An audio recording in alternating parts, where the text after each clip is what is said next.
The desolate wind, a mournful whisper across sun-baked earth, carried the dust of forgotten promises and the silent lament of a world that had moved on, leaving some behind in its indifferent wake. It was in such a world, barren and unyielding, that a small broken figure lay curled, a child's heart beating a faint erratic rhythm against the vast silence. Left to die alone, a little black girl wept, her tears carving paths through grime, each drop a tiny universe of sorrow in the unforgiving dust. Her breath came in shallow gasps, a fragile echo of life clinging to the precipice of oblivion, as the sun, a relentless eye, seared the land and drained the very essence of hope. This was not a plea. It was a surrender, a final, unadorned truth in a landscape stripped bare of all artifice. The horizon shimmered, an illusion of water on the shimmering air, but offered no solace, only the promise of more heat, more thirst, more despair. Her vision blurred, the world around her dissolving into vague shapes, the sky a cruel, vibrant blue above her fading awareness. She dreamt of cool water, of a gentle hand, of anything other than the burning abandonment that had become her reality. The faint tremor in her small frame was not from cold, but from the last reserves of fear and exhaustion battling for supremacy. It seemed the land itself held its breath, awaiting the inevitable. For the end of a solitary struggle no one would witness, no one would mourn. This raw, exposed suffering was the hook, the brutal truth of existence for the discarded. Before we get into this tale, let us know in the comments where are you watching from, and subscribe if you want more content like this one. A shadow, long and impossibly dark, then fell across her, eclipsing the merciless sun for a fleeting, disorienting moment. It was not the shadow of a cloud nor a passing bird, but something substantial, solid, carrying with it an oppressive silence that pressed down heavier than the heat. Her eyes, crusted with tears and dirt, fluttered open, struggling to focus on the silhouette that loomed above her, a figure of myth and whispered dread. The shape resolved itself into a man, tall and lean, draped in the dark, heavy wool of a coat that seemed to absorb the light, his presence a stark, imposing vertical line against the horizontal desolation. He was the kind of man spoken of in hushed tones around campfires, a name synonymous with quiet violence and cold resolve. A gunslinger, they called him, though his reputation was far more complex than mere marksmanship. His face, shadowed beneath the brim of a wide-brimmed hat, was a landscape of harsh angles and deep-set eyes that seemed to hold the weight of forgotten battles.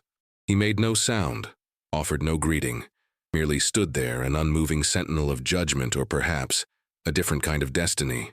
The air around him seemed to thicken, charged with an unspoken tension, an undercurrent of danger that was both terrifying and, in its absolute indifference, almost comforting in its stark reality. This was not a savior, not in any traditional sense, but a force of nature, indifferent yet present. The girl watched him, her small chest rising and falling with difficulty, every muscle screaming defiance even as her spirit withered. What little strength remained was funneled into this single, desperate act of observation, of trying to decipher the intent behind those shadowed eyes. He was a paradox, a walking storm in a world that had already broken her. He knelt then, slowly, deliberately, as if the act itself were a grave ritual, the creak of his worn leather coat the only sound to break the oppressive quiet. His movements were not gentle, nor were they rough.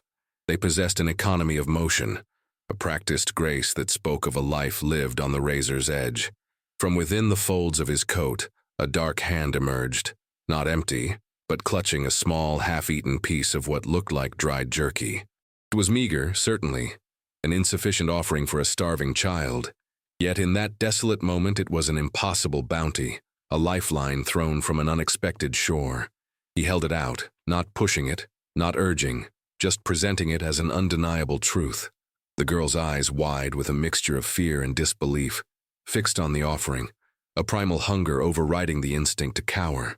Her hand, bony and trembling, reached out hesitantly, a fragile bird's claw against the vastness of his calloused palm.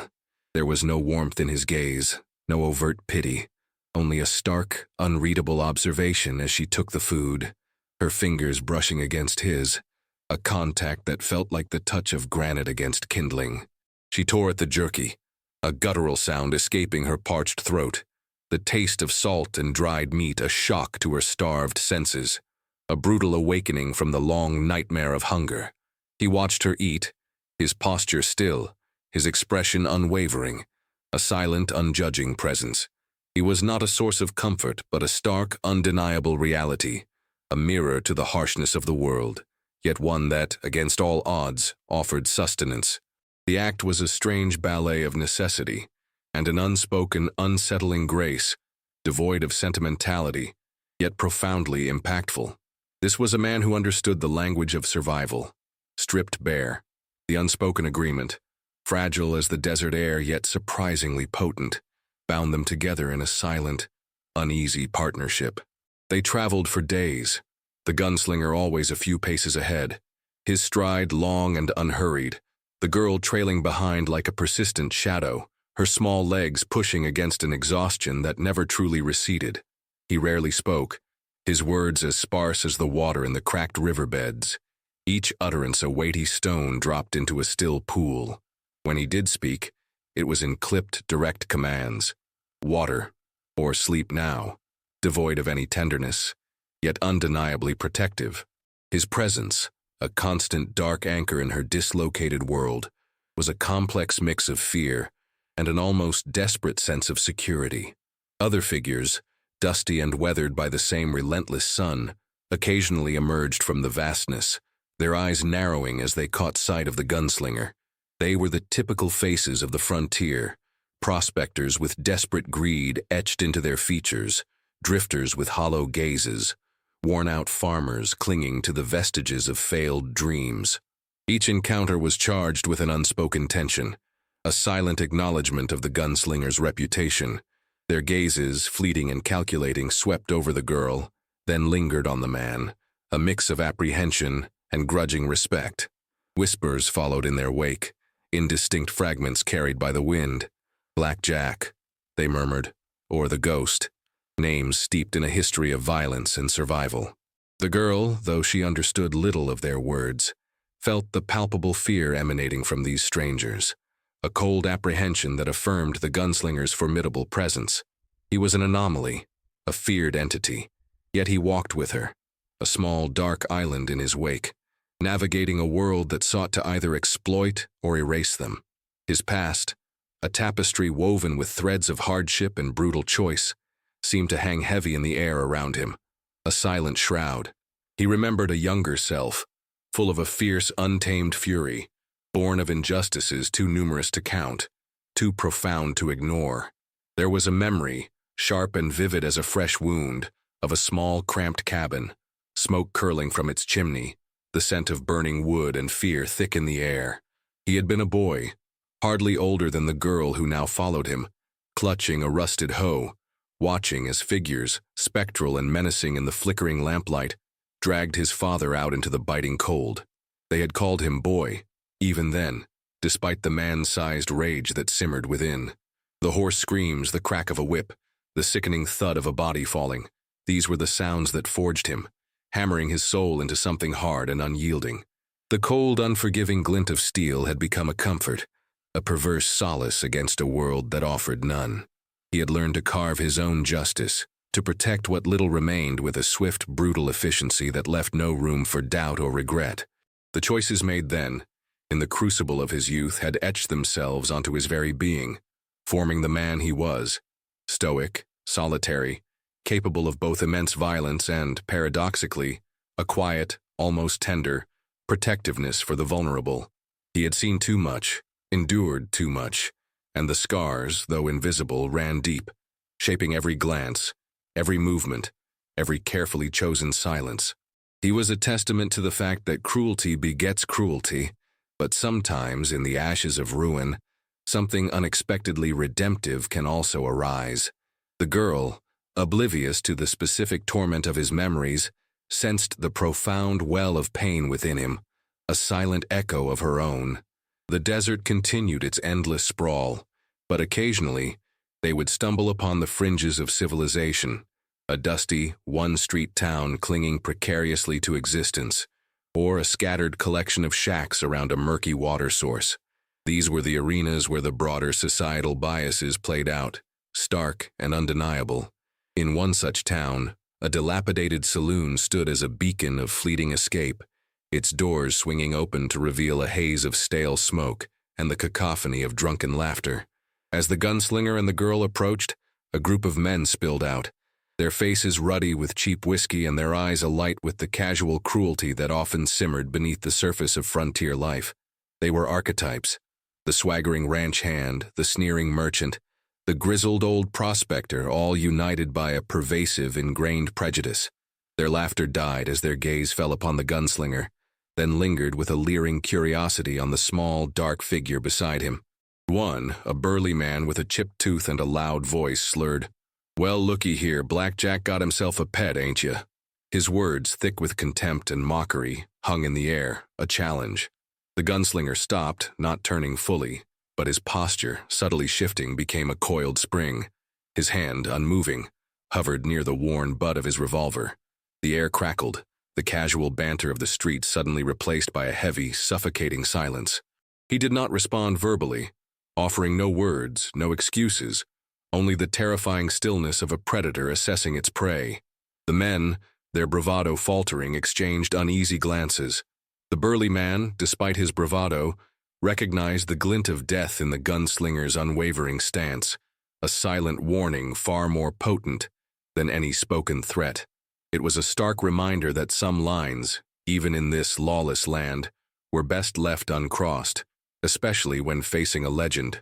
The girl, clutching the hem of her patched dress, watched the exchange, a silent witness to the raw power of unspoken reputation.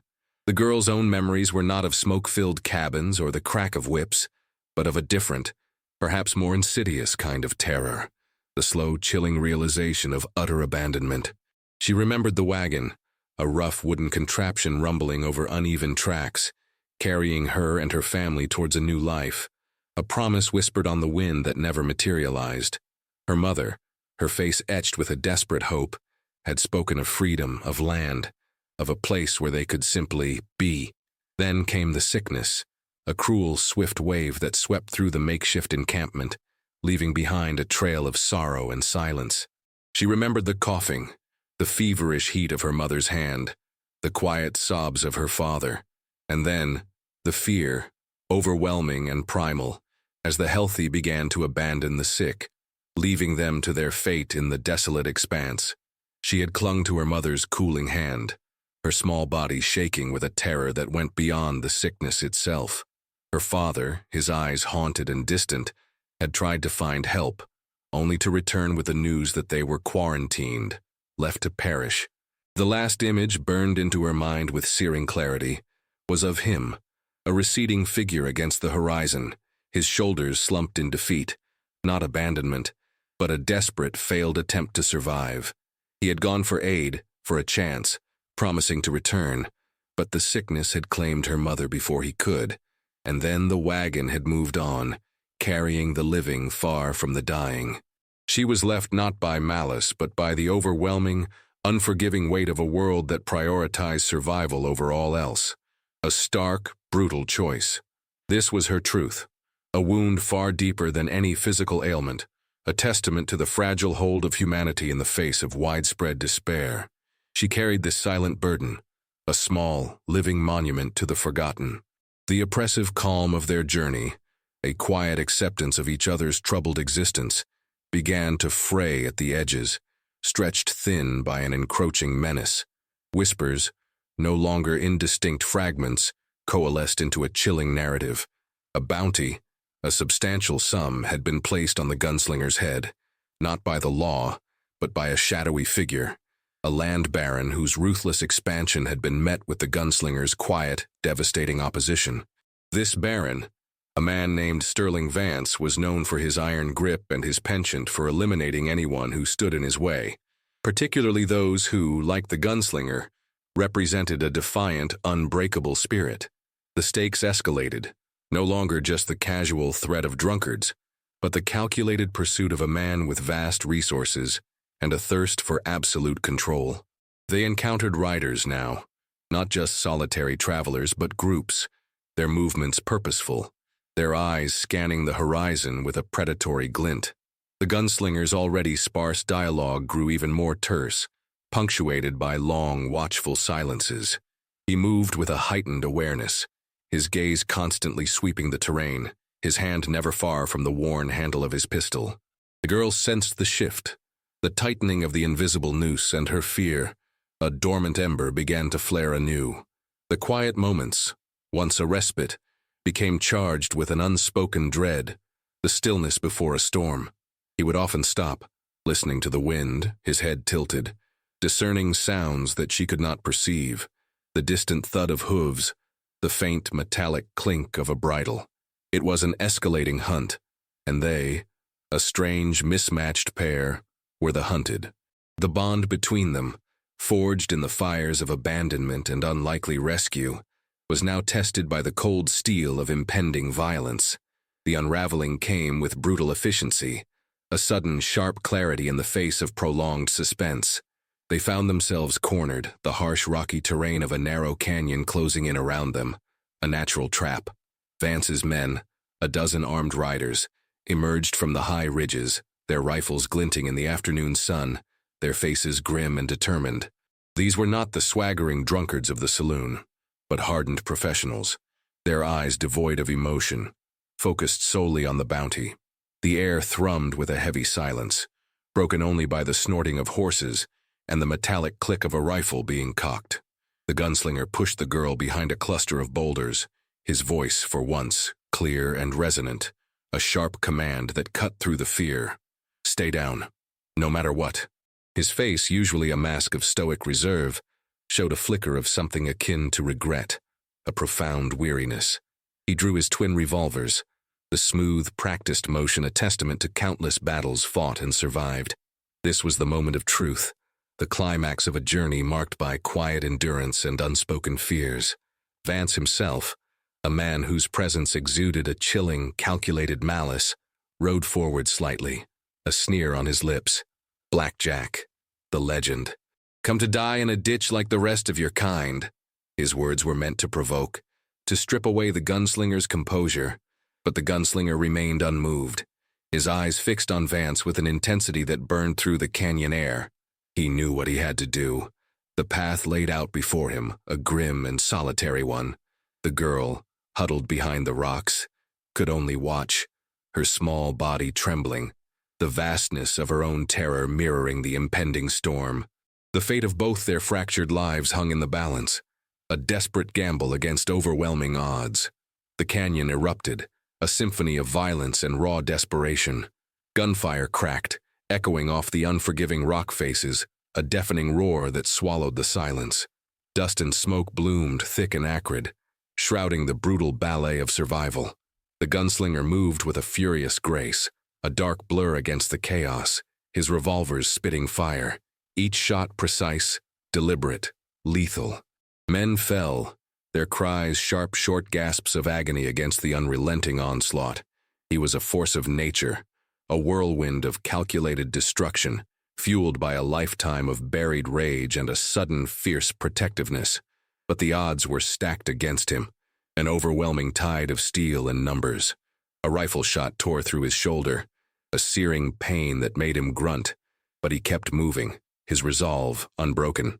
He saw Vance poised on a ridge taking aim, not at him, but at the girl, a final cruel act of vengeance. A primal roar tore from his throat, a sound raw with fury and a sudden desperate sacrifice.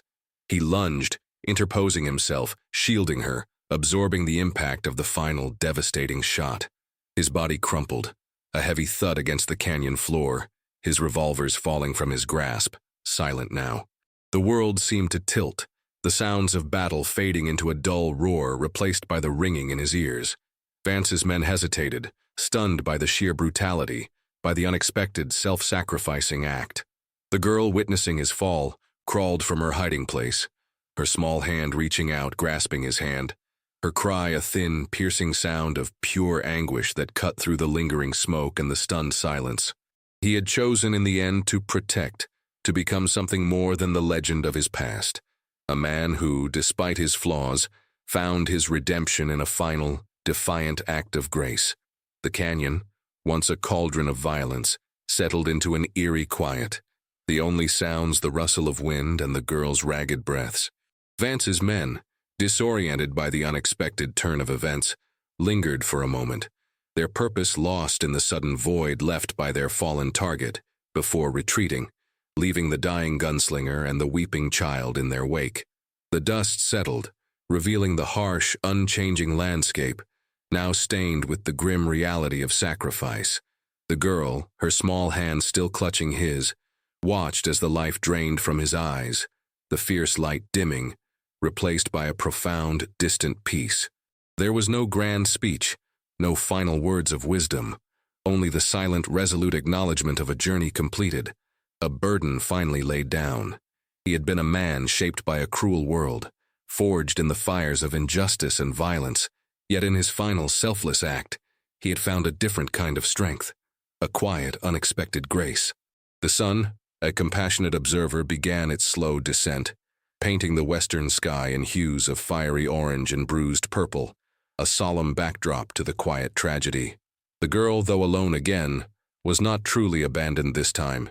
She carried his memory, his silent lesson, the echo of his impossible choice. The world remained harsh, unforgiving, but she had witnessed a profound truth. Even in the darkest corners, amidst the most flawed of souls, a glimmer of light, a flicker of hope, could ignite. It was a somber resolution, stripped of the saccharine sentimentality of typical tales, yet profoundly hopeful in its stark honesty. She would carry his story, a silent testament, and perhaps with it, carve her own path, forged not in vengeance but in the quiet, resilient spirit of survival and the indelible mark of an unlikely protector.